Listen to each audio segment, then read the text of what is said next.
Guys यार, कैसे आप लोग? उम्मीद करता हूँ अच्छे ही होंगे। तो आज हम बनाएंगे एक सिंपल सा matchstick cannon.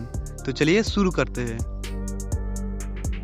Alright guys, matchstick cannon बनाने के लिए सबसे पहले आपको ज़रूरत पड़ेगी एल्युमिनियम फॉयल पेपर की।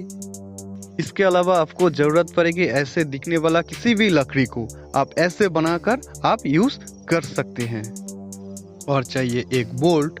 आप किसी भी कटर की सहायता से अब लंबे बोल्ट को ऐसे छोटा करके काटना है। और चाहिए इसके जैसा 2 नट और एक माचिस की। तो चलिए बनाते हैं मैचस्टिक कैनन।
गाइस, अब देख सकते हैं हमारा कैनन बिल्कुल तैयार।